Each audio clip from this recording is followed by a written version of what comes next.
Why do people turn to astrology if they admit that they don't even believe in it? There are many ways to answer that question, and in this series I will try to explore all of them, more or less, but the answer I want to start with is the one that to me feels foundational. It's that astrology is the easiest, most readily available and already integrated in our culture way to interact with the poetic and the enchanting. It's an insanely concentrated, rich, fertile, symbolic language that's incredibly generous to practically anyone who puts at least a little bit of effort into finding something there that is enriching and satisfying and soulful. I'm Nadia, the astrologer for people who don't necessarily believe in astrology but who take pleasure in it, and today's video is about why we take such great pleasure in it. I'm a big fan of all things rational, of science, of philosophy of science. For years, I have worked as an advocate and an educator for evidence-based approach to maternal health care. Then I worked in neuroscience.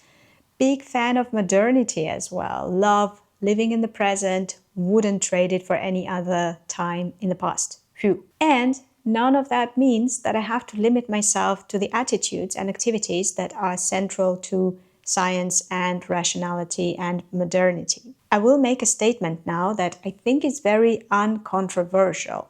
Here goes. While many of the good things in life are rational, many other good things in life are not. I cannot say what the proportion is, but for the sake of the argument, let's assume it's something like this. It's difficult for me to imagine someone truly disagreeing, not with the proportion, but with the principle. And yet, the way we, rational modern people, ascribe value to something relies heavily on rational arguments, rational, instrumental arguments. An example of this would be me making a video like this, where I say, okay, astrology is not a reliable predictive tool, but it's actually useful because I'm making it up. Because people who use astrology are more accepting of interpersonal differences, because signs have to be different, and we can measure this effect. And what's more, the more they are accepting of those differences, the happier they are in their interpersonal relationships. Again, I just made it up. It's not a real statement. It's just an example of how we can take something irrational and the only value we see in it is rational, instrumental, and measurable. Same would be saying things like, it's a good idea to promote mindfulness or even spiritual practices at work because it has a protective effect against burnout that can be measured. You get the idea. My problem with it was that when I returned to working with astrology after being more focused on academia, I felt that there is value for me in interacting with the symbolic and the archetypal that I do not want to measure and that I specifically do not want to measure against a rational, instrumental set of criteria. It felt to me, when I made the decision to relaunch this astrology for non-believers thing in English, that my soul, my psyche was hungry or thirsty for something not just beyond natural sciences, but beyond even psychology or academic philosophy as well. I needed something that was more image-based, richly symbolic, mythical, but also accessible, fitting.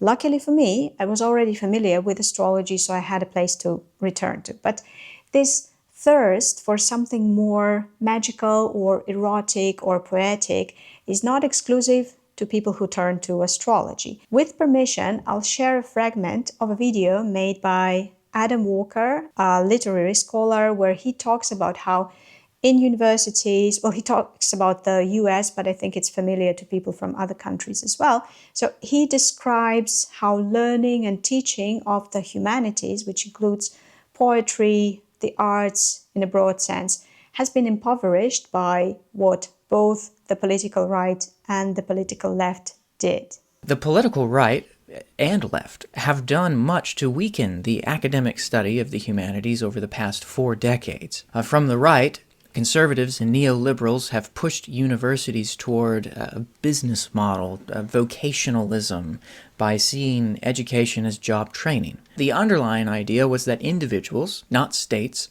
should bear the cost of their own education since they were the ones who benefited from it personally. The private good argument. Disciplines without a clear economic utility, like the humanities, were deemed wasteful. From the left, many humanities disciplines have turned from studying the true, the beautiful, the good, to analyze structures of power and promote a kind of scholarship that was really just a political activism. So post-structuralism and critical theory, I think, really did yield helpful insights. Their dominance, however, reduced literature and art to political symptoms. Suddenly, the Academy wasn't really interested in the aesthetic or the formal or the spiritual or moral inquiries. And so criticism became a political diagnosis rather than an appreciation and evaluation of literature. So as the right restructured the university into a market-driven, money-driven, tuition-funded, managerial institution, the left in the humanities retreated into sometimes jargon, discourse on identity and politics, which risked losing touch with the broader structural fight for public education and the common good. So they're really fighting each other at this point, and the humanities are suffering. Both sides, during this period, eroded the spiritual essence of the humanities. Spiritual nourishment, human flourishing. These are things that are very hard to commodify, and it's also hard to weaponize for the political reform. If it doesn't sound very convincing, it's because I cut it mercilessly. It's actually really good. I'll leave the link to the full video at the end of the description. Well, the premise of that video, maybe not a premise, more like a promise, is that Adam claims that after this relative impoverishment and the resulting hunger for the good, the beautiful, and the spiritual, there must come a new cultural renaissance. I'm not sure I share that optimism. I actually don't have an opinion in either direction, but what I definitely agree on is that in the intellectual, educated circles, there is a lack of attention to spiritual nourishment. And I agree that part of the reason why, in my opinion, is precisely because it is very hard to commodify it or to weaponize it.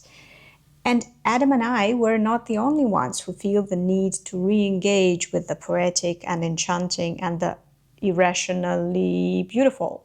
You have no idea just how many books exist on the topic of re-enchantment. I will only show you the top of the iceberg here. If you feel like going down that rabbit hole, it's a big one, I promise. I mean, there's clearly a need here.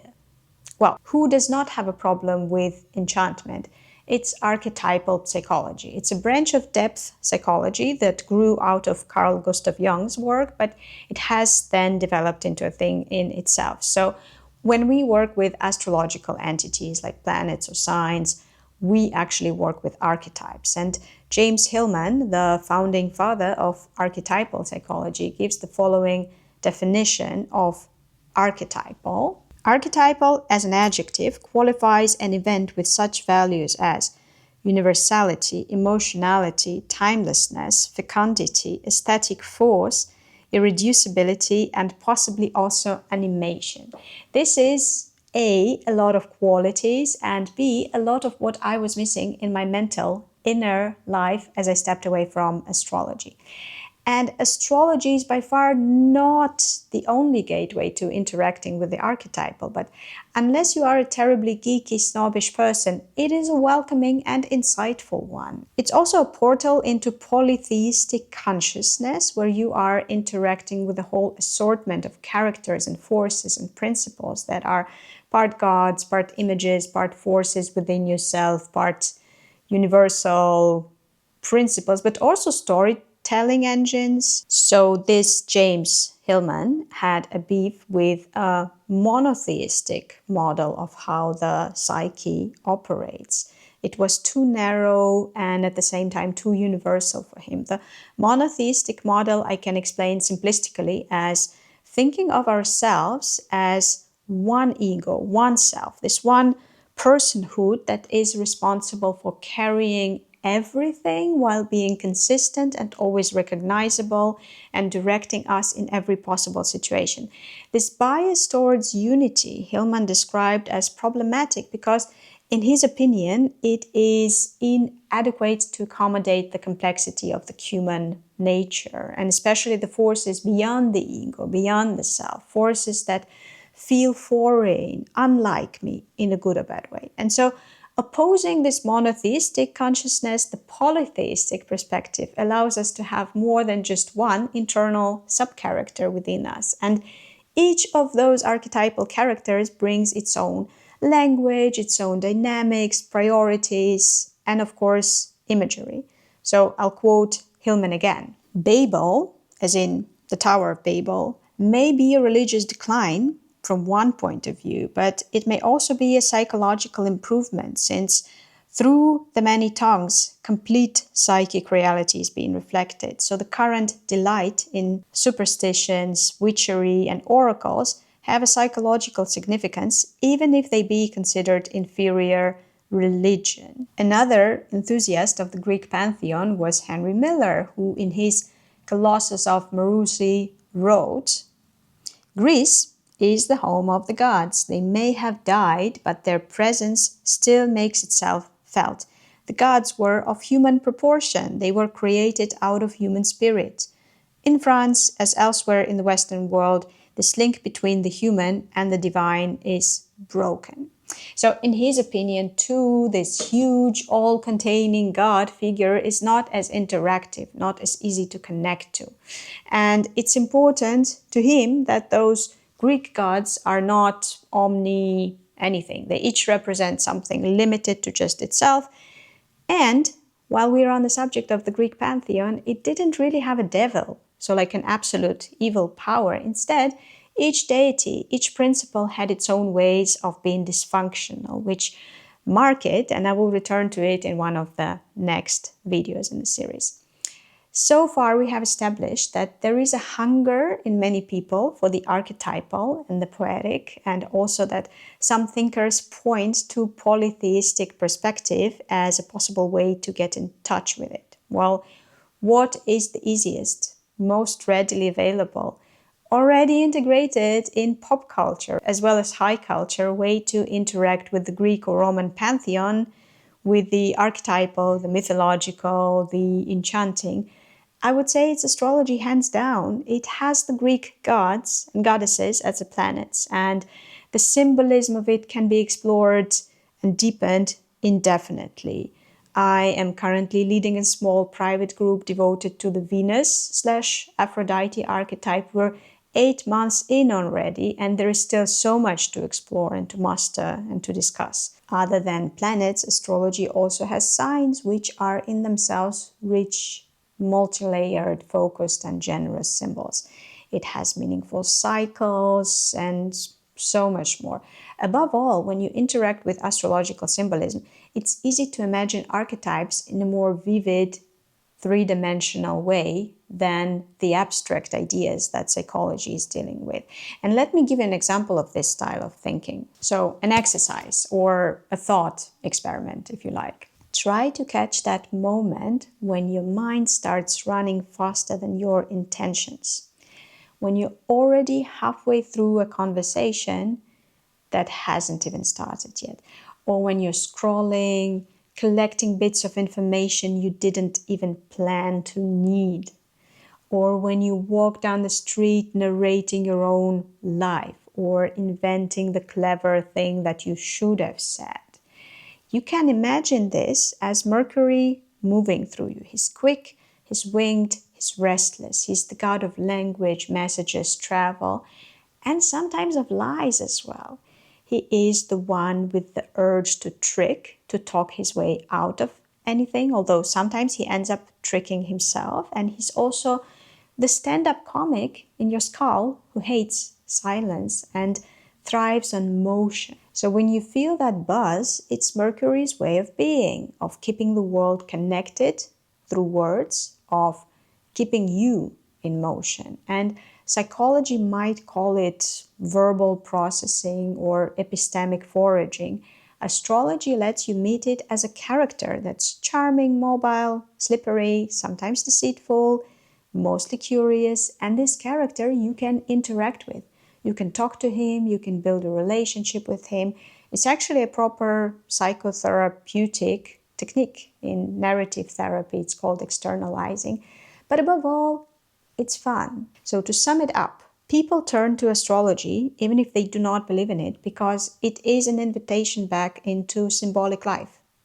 It lets us think poetically again, participate in myth, and feel that the world still speaks in images. In a culture that optimizes, monetizes, weaponizes, and instrumentalizes everything, astrology gives the psyche a chance to interact with those powerful images, symbols, archetypes in a creative manner, to spend time with them, to give them some attention.